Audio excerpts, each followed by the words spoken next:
Okay, to start this, we're in the front viewport. Out of all four, you should have it already set up like this. I'm going to give you this file with it set up like this. Then we're only interested in the sword, the metal parts of the sword first. So I'm going to come down to plane over here on the right hand side under my create and standard primitives, and then with my plane selected, I'm going to change my length and width segments down to 1 each. Click and drag it up. I want to go roughly to about here, so I do the inside section first and then I'll do the outside section afterwards. Okay, so once I've created that one piece, right click and turn it into an editable poly. From there we can use edges. Select these two edges by drawing a marquee across, or select them individually by holding down Control, and then come down and find your connect tool here. So with this, we want one running down the middle, and then we want one running across here, at least, maybe two. So I'm going to set that to 2 and this to 1. Oops, sorry, leave that at 0. Then I'm going to go this way, selecting down, so I can select all of the horizontal lines. Choose connect again. Make sure you always go back to the settings, because remember, it remembers, so it's going to put 2 in there, and I don't want 2, I only want 1. So click on the little settings box again, change it back to 1, so it's got 1 running down the middle, and OK. Cool. Now I can press 1 on the keyboard, or I can scroll up here slowly and click on this button here. Try and get used to the keyboard shortcuts, and just really quickly repositioning where these pieces should go.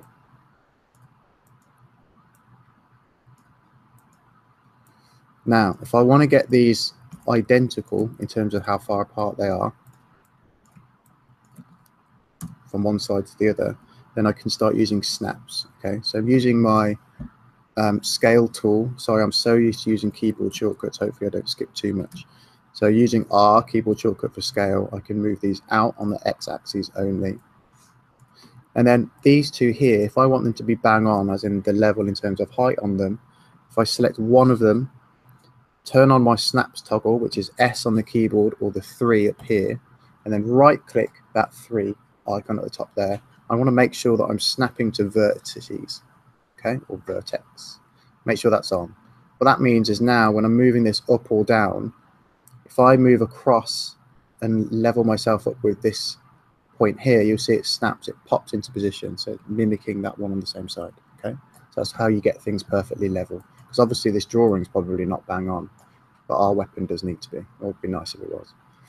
Okay, so they're all identical now. That's good and done. So that's the first piece. Now we get into poly modeling. So I'm going to use edges. I'm going to grab one side, this piece here, and I'm just going to zoom in slightly, and I'm holding down Shift and dragging. Okay, and that's created a new poly. So we're poly modeling. We're creating new polygons. Then I can press 1 on the keyboard, grab this one here, and then bring it on the x-axis across, so it's level with this one here. And then I'll move it up. And then this one here, I'm going to press S to turn off snaps so that I can move this one freely where I want it to go, there. Then we move on from there. Now I can do 3 at the same time here, 1, 2, and 3. So I'm selecting them, holding down Control, selecting more than one at a time, holding Shift, dragging, and we've added that extra piece, okay? If you want to be able to see through your model, it's Alt and X. And you can see through it. Okay, so now I can move these around and get them lining up with the actual model underneath. Okay. How do I attach 2 verts to another, one to another? No. Target weld. Target weld, thank you. So select one, move down on your panel over here. Obviously we're making sure that we're on vertices here. You can only target weld verts to verts when you've got vertices selected. Makes sense, right? So scroll down, find target weld, click, get a little stringy thing on the end like this, find another one, click, and it welds it together. Okay, I'm going to come back out of see-through. Then to turn off target weld, you either click it again or you just right click and it will turn it off. Okay. Then position the other ones in place. It's got a little bit of a bend in it on this sword. It kind of goes to around there. I'm not worried about getting it absolutely bang on. You can if you want to.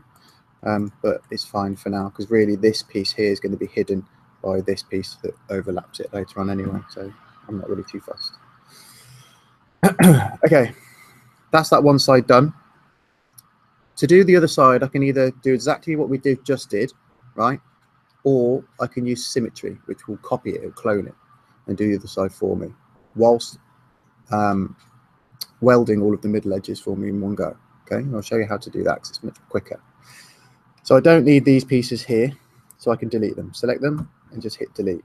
So we've got half of a blade. Okay, then click on editable poly and make sure it's highlighted blue like that. That means that we can grab it and move it around and we're not affecting it by individual vertices, edges, or polygons. Okay. Now that it's like this, we can go into our modifier list and we're looking for Symmetry here. So if I click on that, it then gives me the other side. Done. Exactly where I wanted it to go as well. Okay. If it isn't quite where you want it to go, sometimes your symmetry is slightly off. It might be that it's moved the symmetry over here, or it's symmetried like that. If it does that, then look at what I just did. Under the symmetry icon, I've got a drop down. I can select mirror, and then I can move it as if you ever like moved a mirror across something so you can see what both sides look like. It's the same as doing that. Okay, mine was right first time round, so I'm just going to leave it as is. Done. Next, I want to create the other side of the sword. Obviously, this is just this side. We want to create that side as well. Right? But before I do that, this sword's obviously, it's got a sharp point to it, so it's relatively thick. It's like a World of Warcraft sword. And then when it comes in, it kind of slices in and goes in like that, right? So to do that, I'm going to right-click and collapse everything that we've got going on this stack over here. So we've got editable poly and symmetry. Right-click, collapse all. Yes. Then I want to select these points, and they're the ones that are going to bevel or are going to move inwards to create the blade. Okay. Now I'm going to come out of front view. I'm going to press P on the keyboard to see perspective view. I'm going to rotate slightly. I'm drawing it bang on that drawing of it. And then I'm going to move those points inwards, or backwards, I should say. Okay. So if I just select editable poly again so we can move the whole thing, you can see what I've done there to it. Just throw material in. Okay, so we've done that so far. Okay. Then we want to create the other side of the sword so that it creates the blade, right? So we're just going to use symmetry again. So come down, choose symmetry. This time you can see this little orange box. It's pointing in the direction that the symmetry is working. Okay, so it's saying left and right. I don't want it to do that. I want it to go the other way. Z. Okay. Then I'm going to move the mirror to see whether I'm uncovering it completely or not, which I was. And there we go. We've got the blade section of it done. Okay. Wicked. Moving on. Now we're going to create this piece here and doing it in a very, very similar way. So I'm going to speak less and just model, and you can watch and understand how I'm doing it. Starting again from a plane.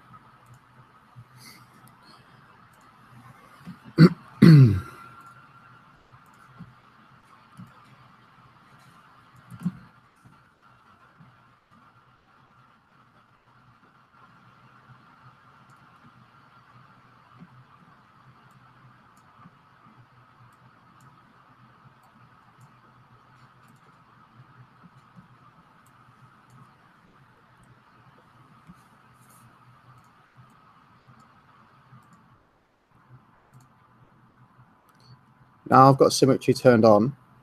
I want to carry on working on the asset, and I want to see it doing symmetry on the same side at the same time as I'm working. So to do that, I'll go back into editable poly, and once I choose vertices or edges or whatever, this little option here looks like a little test tube. That'll show you what is happening symmetry wise, and it tells me that I control the orange side. Okay.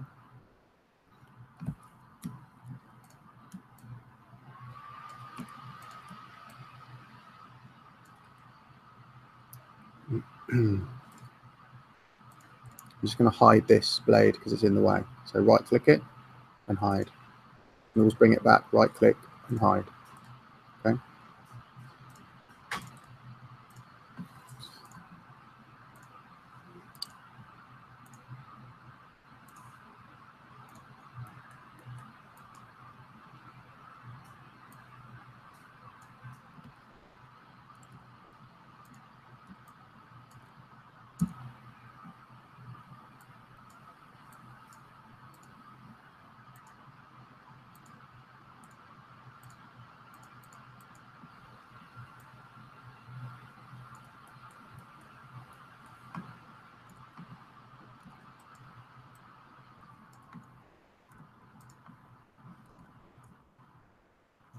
Anyone's got questions whilst I'm doing this talk?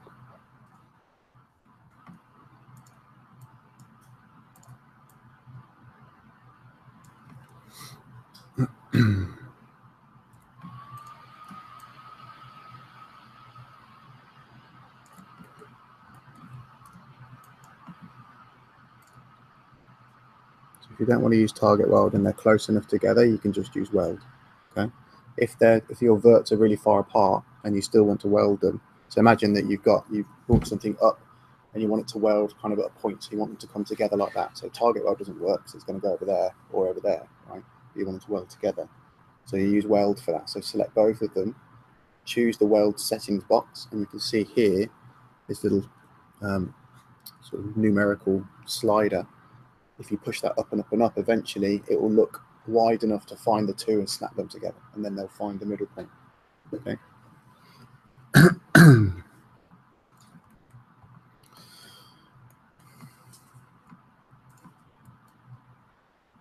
I'm not too worried about, you see how they cross over here in the orange? When I collapse it, it's going to only ever work on the central line anyway, so we don't need to worry too much about them overlapping. What you don't want is them to be open like that, because when you collapse it, they will have a gap. Okay, so if anything, if you're really worried about that, just push it further in. That's fine.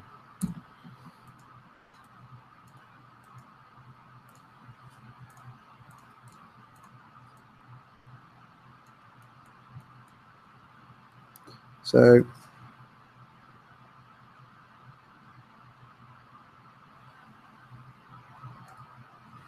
this bit here, I kind of want an extra loop, I think, or an extra line running through. So I'm just going to cut this one into a triangle here, and we're going to add another point in on this side here. Okay, so to do that, I can press Alt and C, which will activate Cut tool. It's also down here on a button here. Okay, and that means I can just click, right click to deselect, and then I can move that one point if I want it to have a bit more of a bend in that section there. Okay. Right, same thing as we did for the blade. Oh, well, I haven't done this bottom section.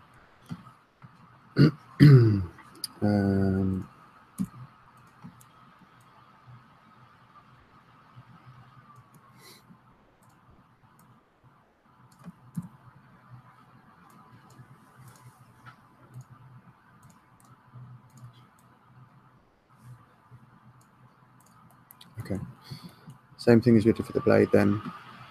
So I'm going to collapse the symmetry, then select all of these pieces. So what does the collapsing do? So whenever you add a modifier, it'll appear here. Yeah, collapsing says that you're happy with the state of play, how it is at the moment, with all those modifiers added on. So it's kind of like you're flattening in Photoshop, right? You're saying that's exactly how I want it. I'm going to leave it like that. You can't go back. Yeah. Okay. Well, we can undo, but you've only got X amount of undo. So if I wanted to go back a lot later down the line, I can't. Okay. Right. I'm going to move those ones in.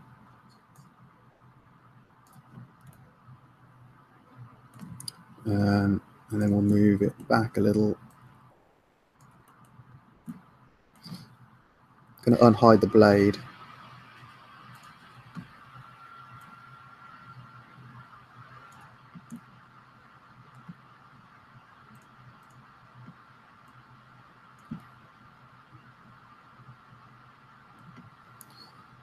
And then we'll add symmetry again to find the other side.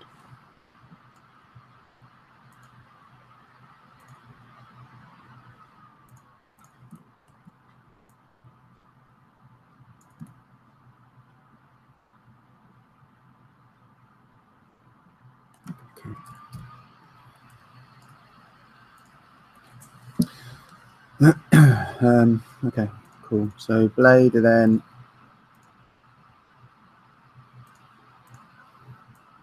needs to drop in, perhaps even scale it in slightly. Spacebar.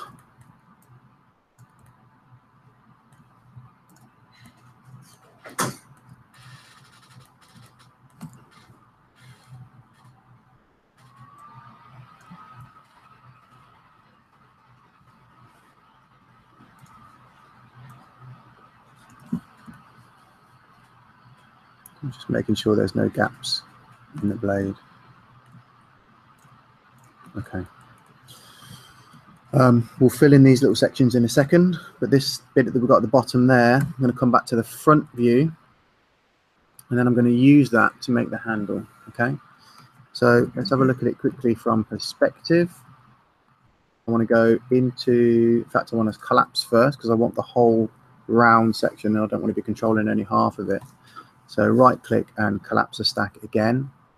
Then I'm going to choose border. So the first time you guys have used border. So borders only ever work when you've got a hole, so they can select the outside edges of something, okay? So now that I've got that, I can choose inset, which you've used before. I think we did it on the TV last week, did we? Yeah. Oh, I'm still on. No, I'm not going to use inset. Sorry, my apologies. I'm going to use the scale tool, but I'm going to use a scale whilst holding shift so I can make an extra set of edges like this, okay? Then I can come to my front view, and then using the move tool, holding shift again still, I can create this next section. This weapon handles kind of comes out a bit and then in again. So like that, back to the move tool, holding shift again to pull it back down. I'm just going to redo that, undo. I'm just going to redo that so I bring it down straight. See how the picture isn't straight now. Down to here, back to move, scale it out, back to move, and then back to move again, and it scales in. Okay, the very bottom, we come into perspective, press P, you'll be able to come into perspective mode. You can look at the bottom of it, you can see there's a gap there. First thing we can do is close that gap by using cap. Cap's only ever available when you're in border. Okay, you won't find cap under anything else. So to cap a hole that you found in your asset, grab this tool here, scroll down, and then click cap. Okay. Then we can use our Alt and C again, our cut tool, or press cut over here, and just make sure that these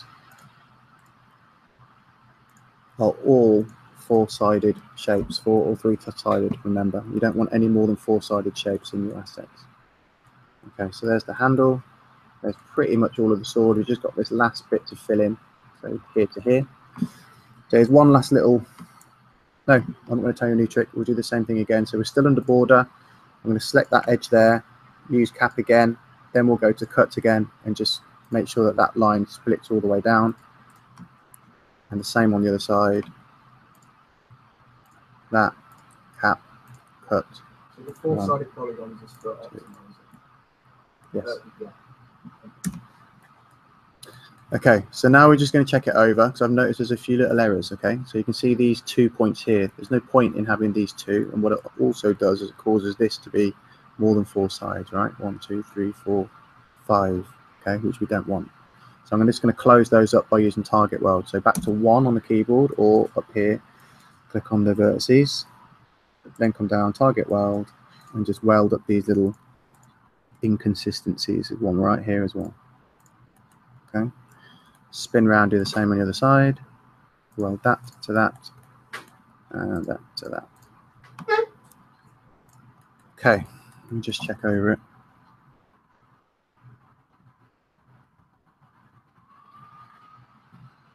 Okay, seems all right. Okay, super simple texturing that we're going to do. Like I said, this isn't the correct way, but it's the way that you're going to learn today. We'll start with the blade. So select it. It lets me. Don't crash.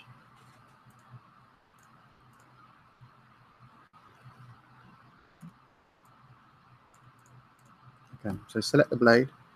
Go into the material editor. There are 2 types of material editor, by the way. I think you've noticed me just using this one. If it's just simple drag and drop like standard materials like these, then in the mode section here, you've got compact material editor. It's just a smaller version. It's the only version that existed up until about 2014. But now they've got this one. And this is the one you're used to, so we'll use it. In your, I'll redo this as well, just go over it again. in your zip file that you will download from the classroom, you'll find the image of the sword that will be placed in the background and that you're going to use for the texture. So inside the slate material editor, grab a standard, drag and drop, click on diffuse color, pull to the left, let go, go to general, bitmap, and then go and find the image that you will find inside your folder of sword. Then we simply just apply that straight to the asset and then click this little button to see it in the viewport. Doink. Cool. It's on there, but it's really small. So now we're just going to change that. I'm going to collapse my symmetry as well because we don't want that on there anymore at the moment. So now, modify a list, scroll down and find UVW map. Okay.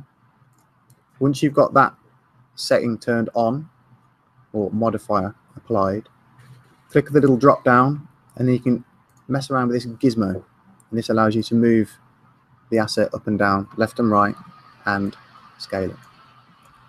Okay, so we can very quickly, very cheaply apply a texture onto this.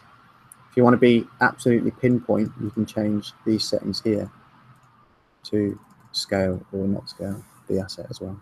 Okay.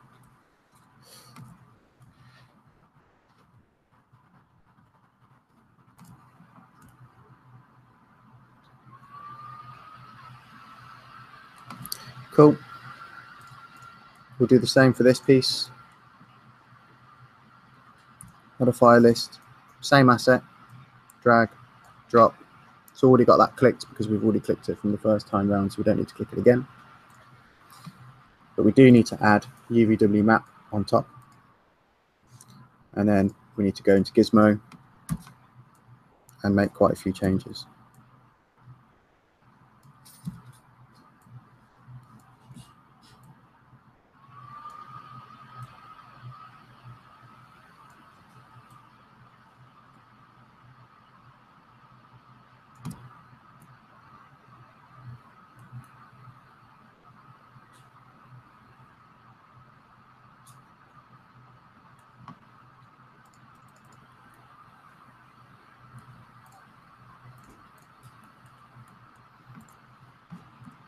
Ish.